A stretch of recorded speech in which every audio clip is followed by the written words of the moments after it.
7h-10h sur Radio Courtoisie, suivez la ligne droite. Bonjour Lisa Kamen. Bonjour.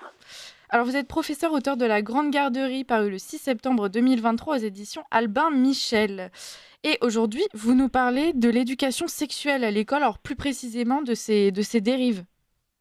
Oui, qui sont nombreuses, puisque l'éducation sexuelle à l'école aujourd'hui est obsessionnelle pour les ministres successifs et pour les différentes directions de l'éducation nationale, puisqu'il s'agit de donner 3 heures d'éducation sexuelle à partir de la maternelle, ça commence très tôt, chaque année à tous les élèves, donc jusqu'à la fin de leur cursus au lycée.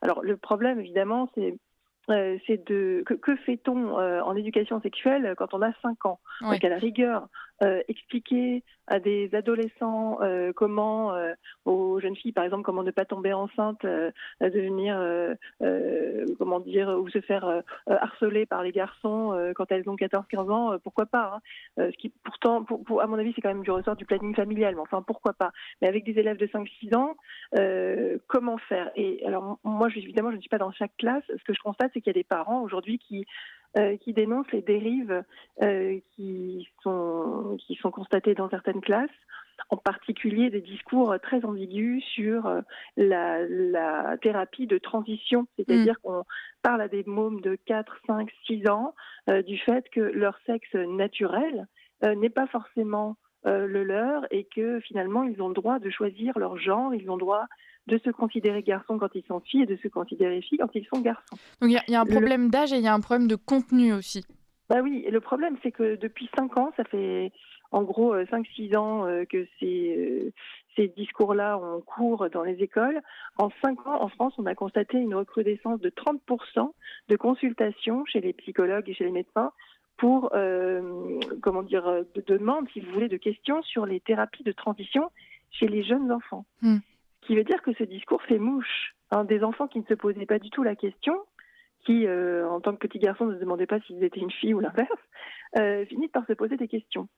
Et ce qu'on sait aujourd'hui, c'est que les gens qui entreprennent ce genre de thérapie très jeunes, souvent reviennent sur leurs décisions. Ça se produit beaucoup dans des pays aujourd'hui qui ont été très libéraux avec ça il y a quelques années. Je pense aux États-Unis, je pense à la Suède, à l'Angleterre même, qui aujourd'hui reviennent sur leur libéralisme à ce niveau en interdisant les thérapies pour les enfants de moins de 16 ans, en organisant des groupes de parole pour les plus jeunes afin qu'ils n'entrent pas en thérapie.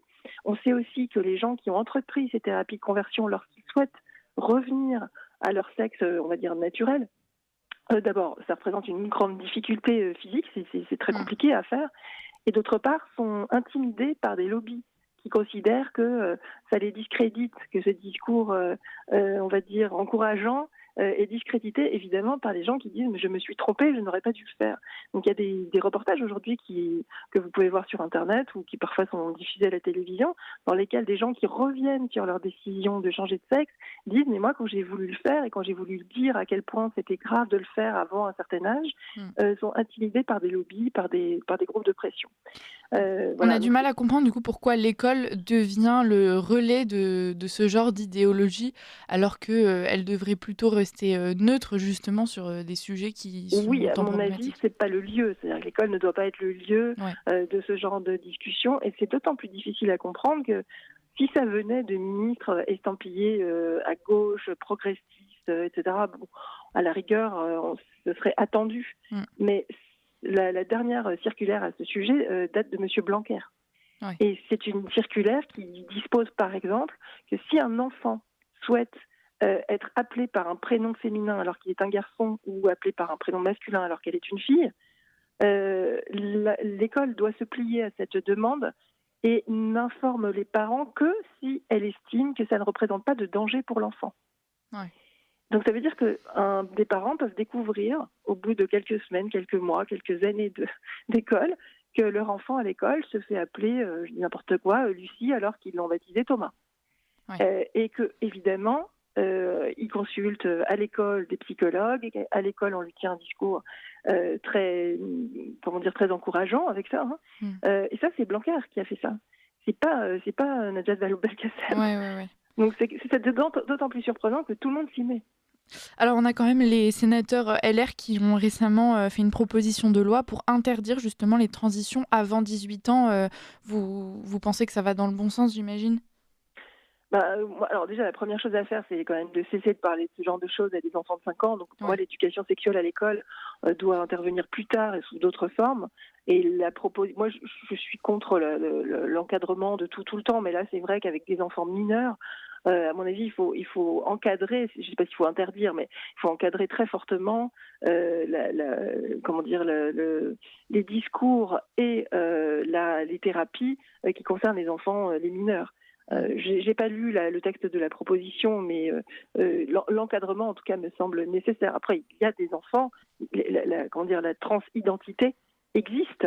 Hein, ce n'est pas ça existe véritablement. Il y a des gens qui se sentent vraiment d'un autre sexe, donc il faut les entendre aussi. Mm. Et peut-être qu'à, je sais pas quoi, 15 ou 16 ans, on peut commencer à considérer la question. Donc je n'ai pas lu le texte dans le détail, mais c'est vrai que le fait d'encadrer me semble une bonne idée, oui. Écoutez, merci beaucoup Lisa Kamen de nous avoir éclairé sur ce point. Et je rappelle que vous êtes professeur, auteur de La Grande Garderie, paru le 6 septembre 2023 aux éditions Albin Michel. Merci beaucoup et puis on vous retrouve très bientôt.